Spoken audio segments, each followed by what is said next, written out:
An elderly man in a wheelchair is reunited with the lion he once saved. What happened next touched everyone deeply. The moment 75-year-old Thomas Mitchell's wheelchair rolled to a stop on the golden grasslands of Kenya's Masai Mara. Sitting 30 feet away, a massive lion lifted his magnificent head and stared directly into the eyes of the man who had saved his life 18 years earlier. The recognition was immediate and profound, as if no time had passed between the desperate young veterinarian who once risked everything to save a dying cub, and the elderly man now confined to a wheelchair after a life-changing stroke. Django, now a 480-pound apex predator with a thick bronze mane commanding respect across 50 square miles of African wilderness, rose slowly from his resting place and began walking deliberately toward the wheelchair.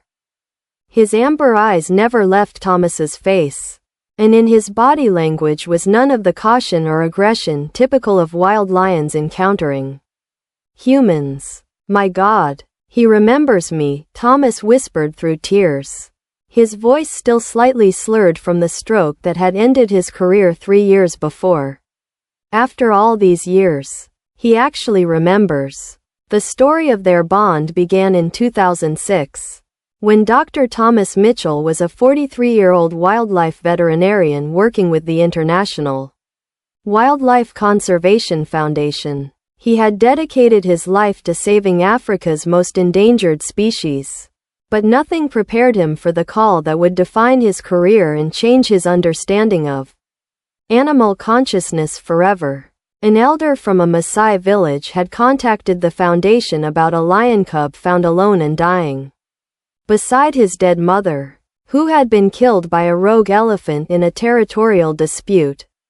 The 6-week-old cub was severely dehydrated, malnourished, and suffering from infected wounds.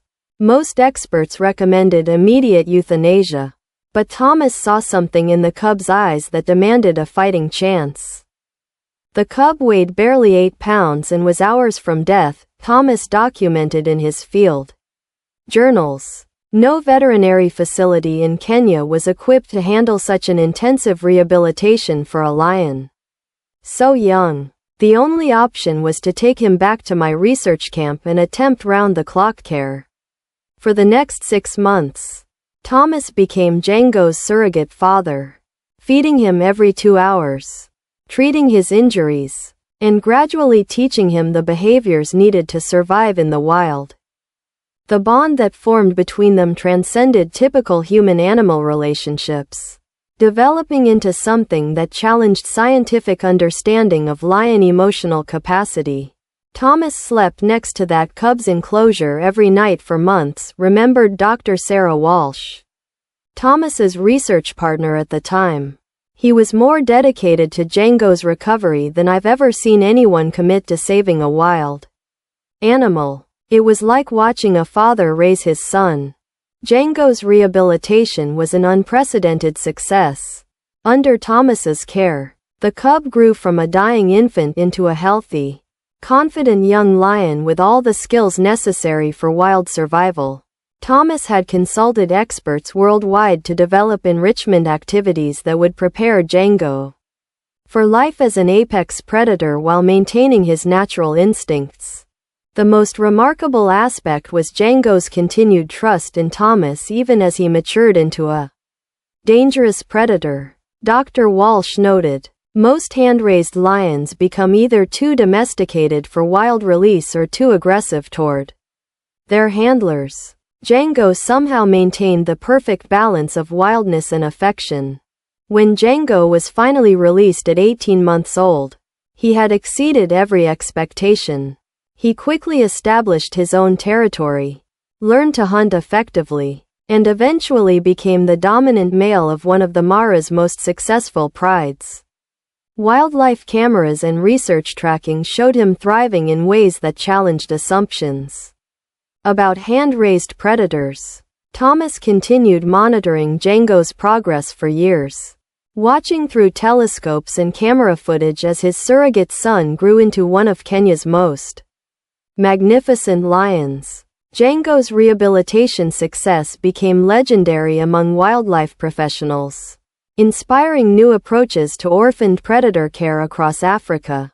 Django became the gold standard for lion rehabilitation, explained Dr. Michael Ochieng, current director of the Kenya Wildlife Service. His success proved that with proper care and expertise, even the most vulnerable orphans can become successful wild animals. The stroke that changed Thomas's life occurred suddenly 3 years ago while he was conducting research in Botswana. The 60-hour wait for medical evacuation caused permanent brain damage, leaving him partially paralyzed and confined to a wheelchair. His speech was affected, his mobility severely limited, and his career effectively over. Losing my ability to work in the field was devastating, Thomas admitted to his daughter Jennifer, who had organized this emotional return trip to Kenya. But not being able to see Django again felt like leaving family behind. As Django approached Thomas's wheelchair, every person in the small viewing party held their breath. Dr. Ochieng and his team had positioned themselves at a safe distance, ready to intervene if the powerful predator showed any signs of aggression. But what happened next defied every protocol and expectation about wild lion behavior. Django walked directly to Thomas's wheelchair and gently placed his massive head on the armrest, positioning himself so his face was level with Thomas's trembling hands. The lion's amber eyes looked directly into Thomas's face with an expression that could only be described as recognition, affection, and profound gratitude. "He's greeting me exactly the way he did as a cub," Thomas whispered, carefully placing his shaking hand on Django's mane. "This is the same gentle head press he used to do when he wanted comfort or attention. He remembers everything." Dr. Ochieng was documenting the unprecedented interaction on video, hardly believing what he was witnessing. "In 30 years of wildlife management, I have never seen a wild lion exhibit this level of recognition and affection toward a human. This challenges everything we understand about predator memory and emotional attachment." Jennifer Mitchell, Thomas's daughter, stood nearby with tears streaming down her face as she watched her father reconnect with the lion, who had defined his career. "Dad talked about Django every day after his stroke," she explained to the research team. "When his speech was most difficult, the only name he could say clearly was Django's. This reunion has been his dream during 3 years of recovery." Django remained beside the wheelchair for nearly an hour, occasionally nuzzling Thomas's hands and making soft rumbling sounds deep in his chest. The same contentment vocalizations he had used as a cub when receiving affection from his human father. The lion showed no interest in the other humans present, focusing entirely on Thomas as if they were alone together. "The most remarkable aspect is Django's body language," observed Dr. Patricia Williams, an animal behaviorist from Oxford University who had traveled to witness the reunion. "He's exhibiting submissive, affectionate postures that adult male lions typically reserve only for their cubs or mates. This suggests an emotional bond that has persisted across 18 years of wild living." As the afternoon progressed, something even more extraordinary began to unfold. Django's pride, 4 lionesses and 6 cubs of various ages, began approaching the area where Thomas sat. Rather than showing typical territorial aggression, the entire pride seemed to follow Django's lead in accepting Thomas's presence. "Django is introducing me to his family," Thomas realized, his voice filled with wonder as he watched the pride settle around his wheelchair. "He's treating me like a welcome member of his social group." The lionesses approached cautiously but without fear, apparently trusting Django's judgment about this unusual human visitor. Several cubs, displaying natural curiosity, came close enough to sniff Thomas's wheelchair while their father watched approvingly. "This is unprecedented in wildlife research," Dr. Williams documented. An entire lion pride accepting human presence based on the dominant male's emotional attachment. Suggests social learning and trust transmission we've never observed in wild lion populations. Thomas spent the next several hours sharing his life with Django, speaking softly about the years that had passed, his career achievements, and the stroke that had changed everything. Though his speech was sometimes difficult to understand, Django seemed to listen intently, responding with gentle vocalizations and occasional nuzzling. "I know you can't understand my words, old friend," Thomas said, carefully stroking Django's magnificent mane. "But I hope you know that saving your life became the most important thing I ever did. Watching you thrive has given meaning to my entire career." The most touching moment came when Thomas began humming a lullaby he had sung to Django during the cub's recovery 18 years earlier. The lion's response was immediate and emotional. He pressed closer to the wheelchair and began making the soft chirping sounds he had used as an infant when seeking comfort. He remembers the song, Jennifer whispered, recording the interaction on her phone. Dad sang that same lullaby during those sleepless nights when Django was fighting for his life.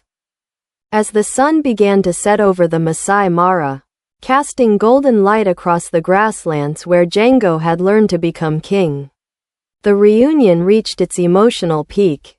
The lion slowly rose from his position beside Thomas's wheelchair and walked a few steps away. Then turned back and made a sound that was part roar, part call. A vocalization that seemed directed specifically at Thomas. "He's telling me something," Thomas said, tears flowing freely down his weathered cheeks. "I think he's saying goodbye. But also thank you. Django knows this might be the last time we see each other." Dr. Ochieng approached carefully to begin returning Thomas to the research camp. But Django had one final gesture that would leave everyone speechless. The massive lion walked back to Thomas's wheelchair and gently licked his hand. The same affectionate grooming behavior he had shown as a cub, now performed by 480 pounds of apex predator who still remembered the man who had saved his life. The following morning brought an unexpected surprise that would make international headlines and forever change how scientists understood long-term animal memory and emotional attachment. As Thomas's group prepared to depart from the Masai Mara, Django appeared at their camp carrying something extraordinary. A small branch from an acacia tree. The same species where Thomas had built Django's first outdoor enclosure during his rehabilitation 18 years earlier. "Oh, he's bringing me a gift," Thomas realized. His voice filled with amazement as Django carefully placed the branch beside his wheelchair. During his recovery, Django used to collect sticks and leaves from his enclosure and bring them to me. This is the same behavior. But now he's a wild lion choosing to honor that memory. Dr. Williams documented every moment of this unprecedented display of animal cognition. What we're witnessing suggests that Django has retained not only emotional attachment to Thomas, but specific behavioral memories from his earliest development.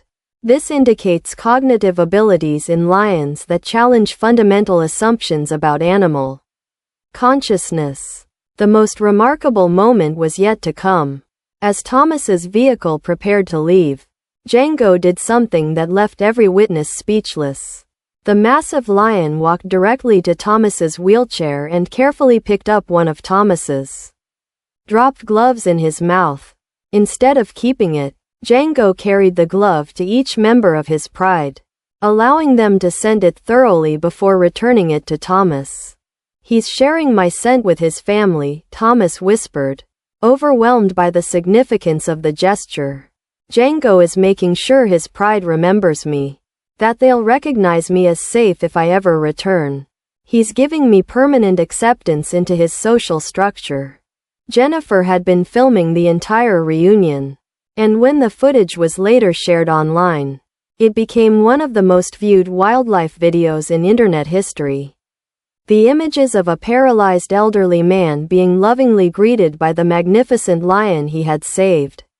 As an orphaned cub touched hearts worldwide and inspired renewed support for wildlife conservation efforts.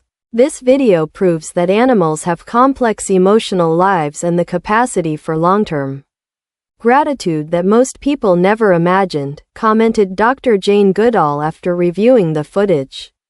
Thomas and Django's relationship demonstrates that the bonds formed through compassion and care can transcend species barriers and endure across decades. The reunion had a profound impact on Thomas's recovery from his stroke. His speech therapist noted significant improvements in his communication abilities after returning from Kenya, and his depression, which had been severe since his disability, lifted considerably. Seeing Django again gave Dad a sense of completion that medical treatment couldn't provide. Jennifer explained to reporters. He'd spent 3 years feeling like his life's work had been cut short. But Django showed him that his legacy was alive and thriving in the wild. 6 months after the reunion, Thomas received unexpected news that would bring the story full circle. Dr. Ochieng contacted him with a proposal from the Kenya Wildlife Service. They wanted to establish the Thomas Mitchell Wildlife Rehabilitation Center, using the success of Django's story to create a world-class facility for orphaned predators. Your work with Django proved that with proper care and expertise, even the most vulnerable animals can become conservation success stories, Dr. Ochieng explained.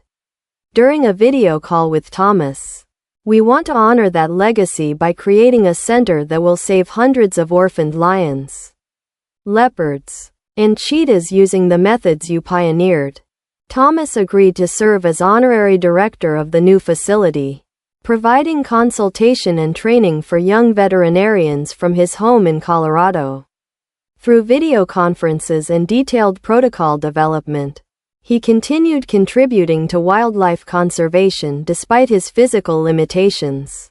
The rehabilitation center opened 2 years later with Django serving as the symbolic ambassador for orphaned predator rescue across Africa.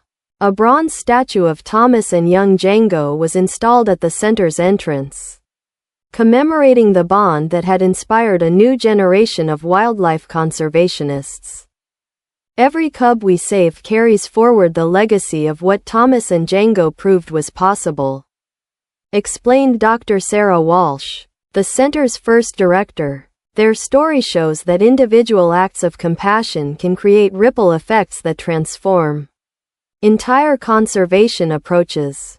Thomas continued following Django's progress through wildlife cameras and research reports until his passing at age 81.